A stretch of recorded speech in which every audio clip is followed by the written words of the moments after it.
Hi, it's Enrique with Canada Perspective. Today we have Bocce, a returning board and train. So he came back with some issues or things that the owner was trying to get rid of or wanted to get rid of, which was, picking up food from the ground or just anything and eating it, and then jumping on people. And then just there was some resistance when when they wanted to move, he put the brakes on. He didn't want to move. So we did a separate video covering all that, but this video is just going to cover the obedience aspect of it. So that was behavior, but this is going to be a video about obedience. We have the long leash here. We're going to be using the long leash, and this is like a step towards the off leash reliability. So when we go to long leash, it goes, well, for the process, it's, short leash, long leash drag, and then no leash enclosed area, then no leash unenclosed area. So when we're using the long leash, what we like to do is we usually, have the leash like this if we're using a short leash, but with the long leash, we like to put it behind us in our right hand. It's just going to be behind us, and then I like to do the thumb lock, and then maybe a double lock with my pointer finger, and I close it. Or just the thumb lock is fine as well.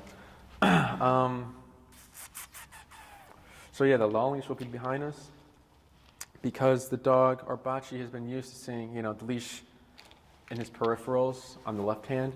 But since we're doing it behind us, like I said, we're taking a step towards the off-leash reliability. So he is starting to see that there's no leash in my left hand or at all, like visible on his peripherals.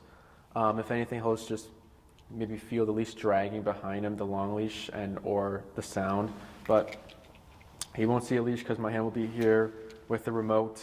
But other than that, we'll just go over the heel, how we would do that. I think he's had like one moment where he kind of got confused and just bolted away, but I haven't seen anything of that today. So right now we're going to use the number 12. He's on a command right now. He just wanted to lay down. But so I'm going to go ahead and show how this would look. Throughout this process, if Bocce does get tangled, I usually just work through it. If I pause and help untangle him, then it's, if it's really bad, I'll pause and untangle him. But what we really want is him to get through it because, like I said, this is it's the leash getting wrapped around him, like maybe like one loop it's fine. He can keep going. It shouldn't be a big deal. But that is a distraction for him. And if we keep stopping to take the distraction away or like addressing it, or we let him get distracted, he breaks heel, we go fix it, then it becomes unreliable. Versus us just moving along with it, forcing him, to walk with us and to, ignore the distraction, just stay on my leg. It could work with like a squirrel. If he sees a squirrel running, he wants to go see the squirrel. He bolts. No, you use the remote to correct that, and then, have him keep following us because we've been through that. So the squirrel shouldn't be an issue if we've done the basic like leash around the legs. He's confused. What do I do? You keep following. So I have the leash in my right hand, e-collar here. I'm on number 12 right now. I'm just going to say the heel word, and then move my left leg. So heel, left leg moves, no tapping. Good. Good.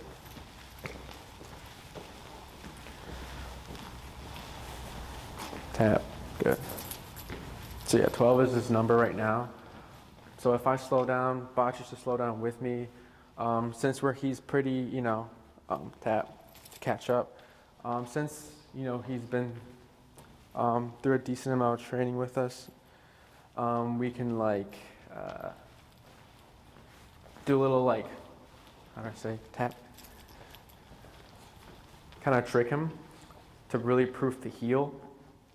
So the basic heel would just be, the walking back and forth, and we still do the right turns and left turns the same. So if I'm going to do a right turn, be left, right, left. left leg, right leg, left leg. And also the important thing to remember is to slow down. So if I slow down, he's paying attention, left, right, left, I proceed with the turn. If I slow down and Bocce's passing me, I just do the correctional turn, which is the tap and turn. With the tap and turn, the 180. So I slow down, he's slowing down with me, so he's paying attention. So I'm going to do a left turn, which is the right leg, right leg.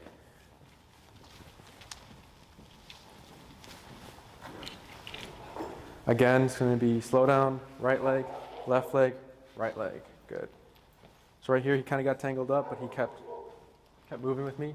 I slow down, right leg, right leg. Good.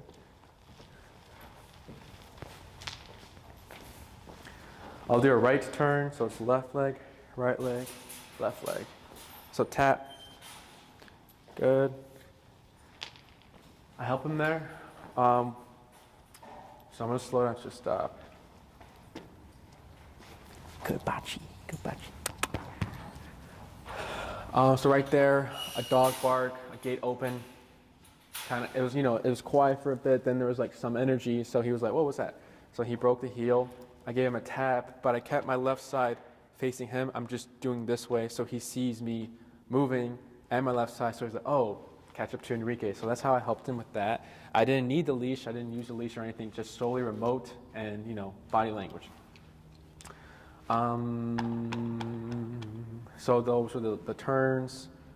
Still do the correctional turns as needed. So it's going to be, if I slow down, he's passing, immediate tap, and then a turn to your right, the opposite way. And then if you slow down and he's slowing down with you, you can proceed with whatever you want to do, such as the stop, the left turns, which is the right leg, right leg, and then the right turns, which is the left leg, right leg, and then left leg. So I'll do the turns one more time.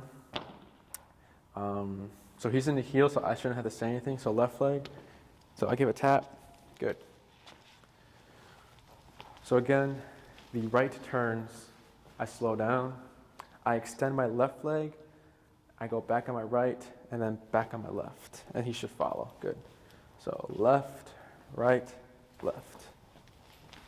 I slow down. Left, right, left. So then the left turns again, slow down. Right leg, right leg. Right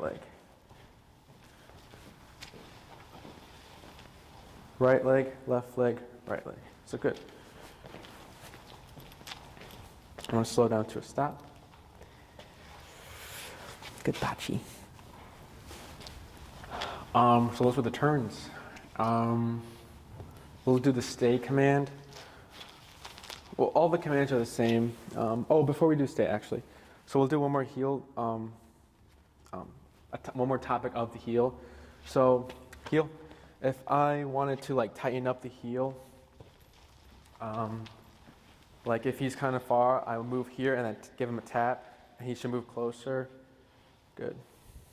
I can speed up, I slow down, I speed up, I slow down.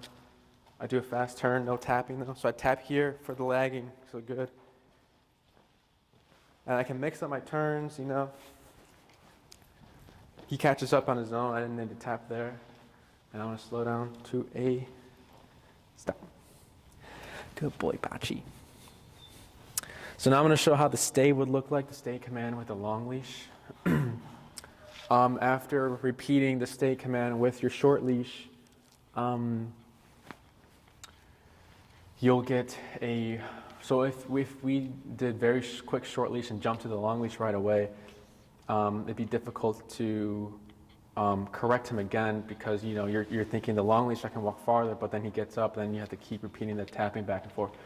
So if that's happening a lot, take a step back, go back to the short leash, do little by little, gradually increase your range with the long leash. So he's in the heel, not a sit. So if I wanted him to stay here, I can't say sit because he's sitting, and then so I would just stay. So the stay command is the waving the left hand and then pivoting out with the right foot. So stay, pivot out the right foot, and he stays. So Bocce's at a point in his training where if he were to get up and I were to tap, so right here he got up, so get a tap, wait a moment, good, all right, good. So right here he lays down, okay, so tap, good, I wait, good. Now I back away, so tap, good. He is at a point where I don't really need the leash. I can just use the e-collar and like body pressure to push him back in this stay. So if he were to get up right now, tap, tap, tap. Good. What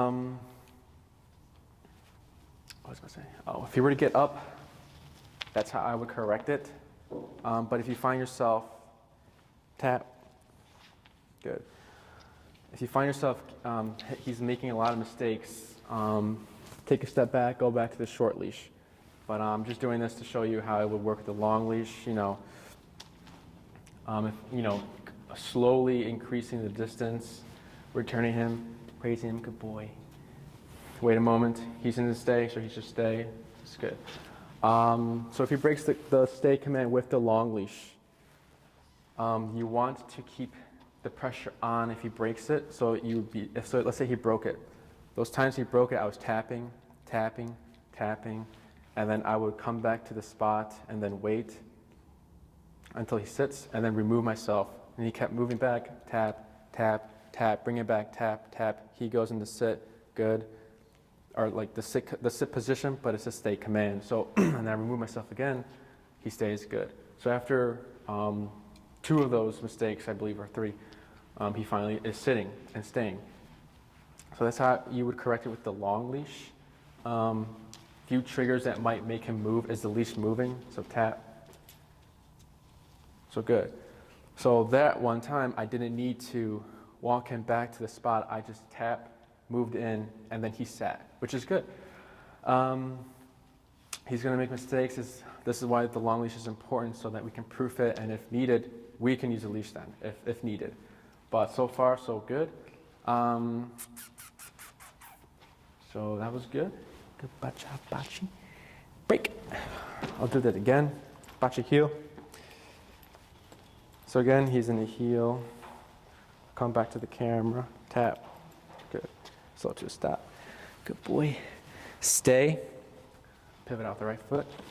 Good. So I can do a little walk around.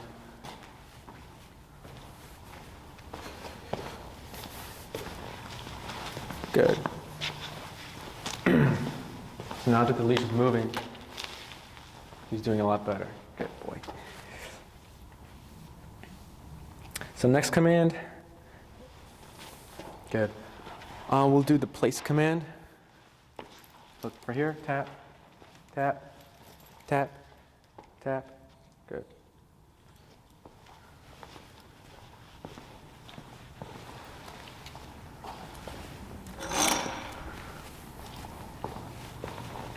Good boy. Break. So the place command. He loves. So he's not in a command right now, but yeah, he'll go on it. So yeah, with the long leash, you can, if this is something you wanted to do in the home, let's say you're in the living room and you want him to go upstairs into your bedroom and then go on his place. When you say place, you would use this long leash.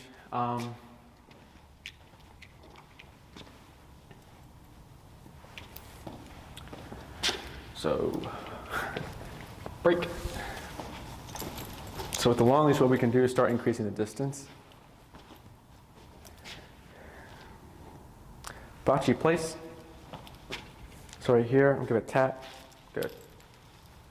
Good job. It's just something if this is wanted in the home. Break. Good boy. Place. Tap. Good. Then you can start slowly going, using all the 30 foot.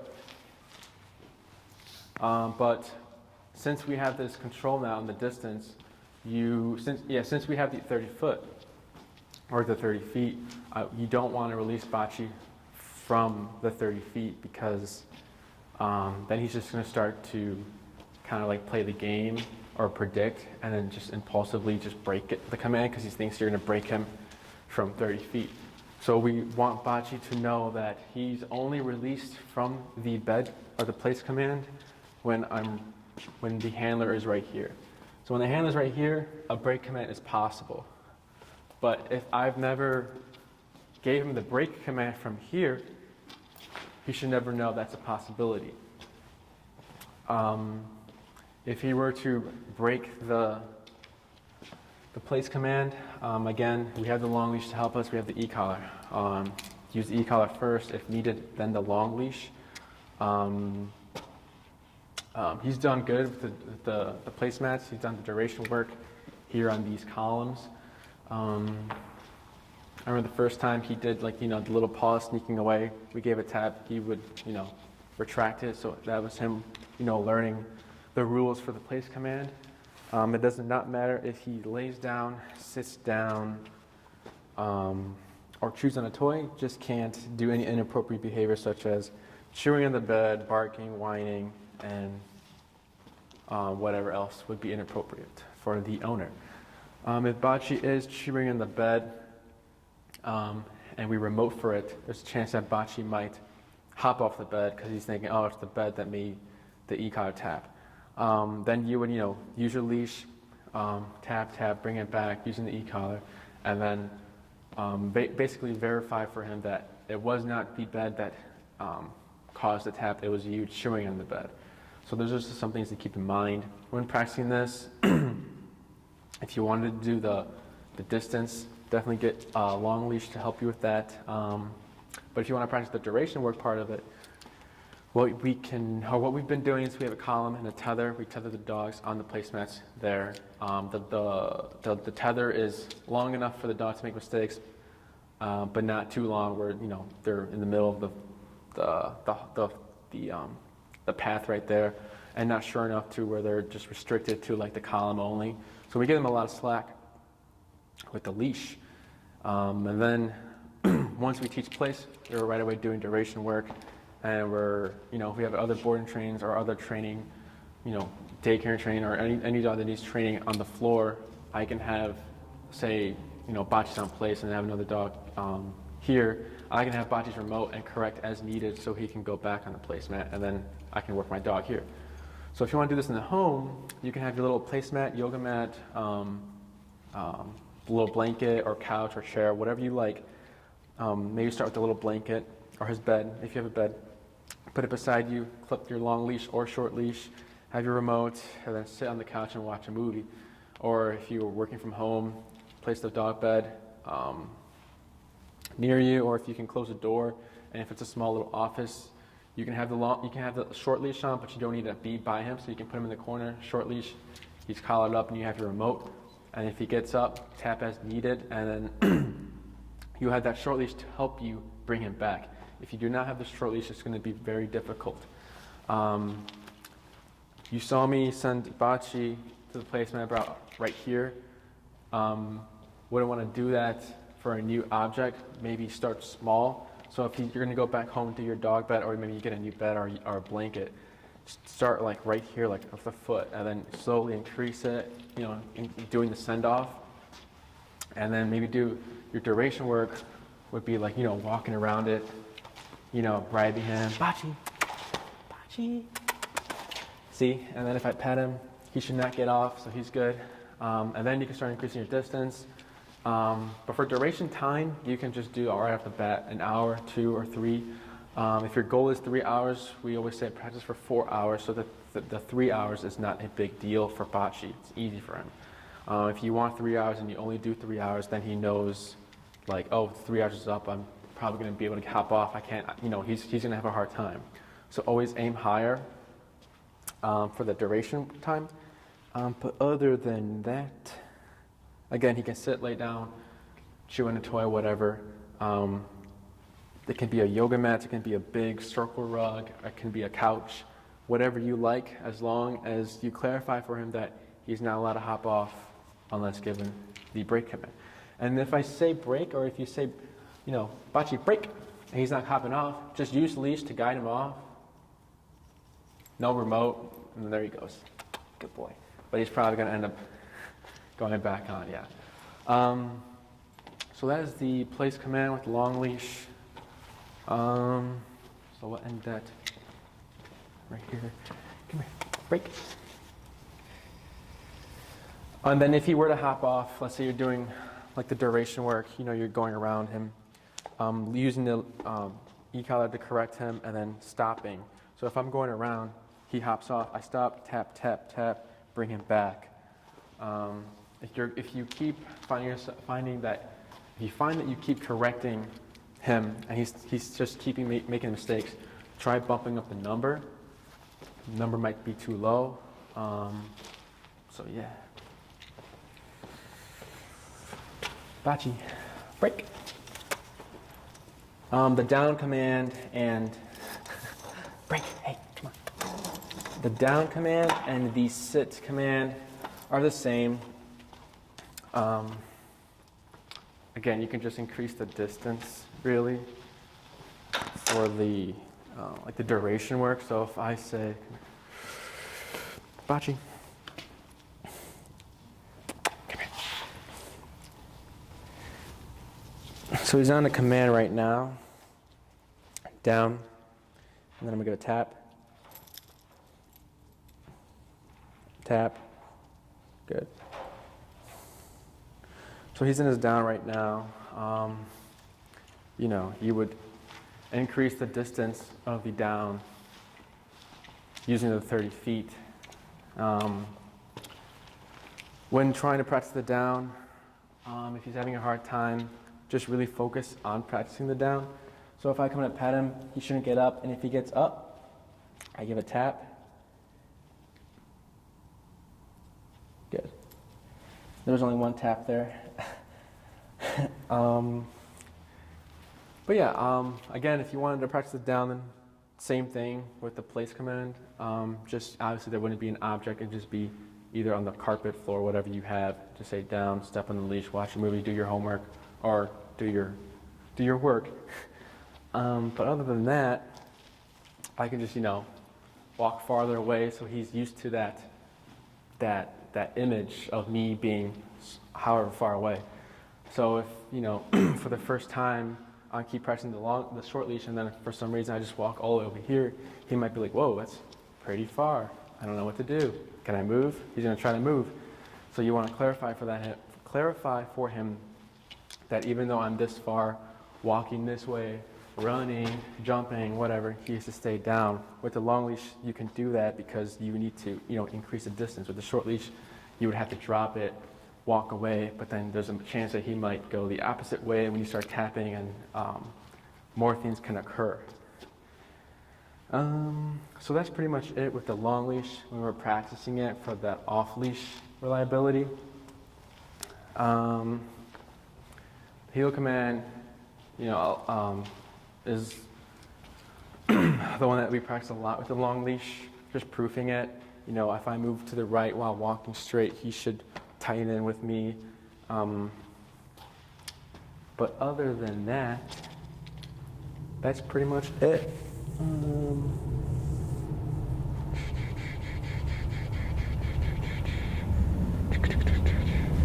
And with the heel, you can just go right into recall work. So if I'm doing a walk to like a park, for example, and I come, arrive to the park, and I stop,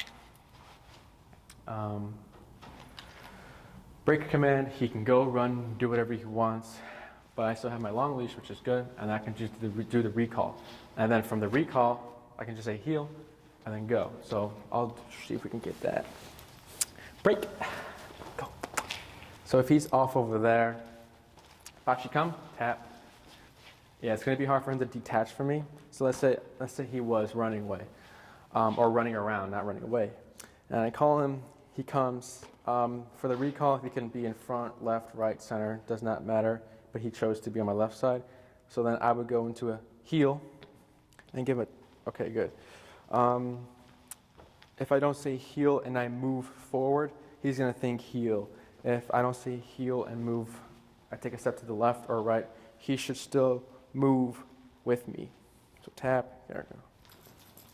So with the long leash, he's just getting used to tap, not seeing a leash, which is the goal. No leash. You can always try to trick him up, go really fast, give a tap here to catch up. Good. Another quick. Good. Good boy. So yeah, that's basically what we've been doing with the long leash with Bocce. Trying to think. And then with the long leash is when we see the most mistakes. Break. So what I mean by that, the dogs will get confused when they don't see a leash in my hand, or it looks different, or they get tangled up, they freak out. That's when we see them like, I don't know what's going on, I'm just going to run this way. And then we can fix that, we clarify for the training, so that when you're in the real world, it shouldn't happen. But if it were to happen, Bocce's been through it, so he should know, oh, I still feel the pressure. Enrique or whoever's handling Bocce's going that way, I'll just go that way. And then once he starts making his way, the pressure turns off. He's like, okay, this was the right answer. But yeah, that is it. That's the long leash phase for Bocce.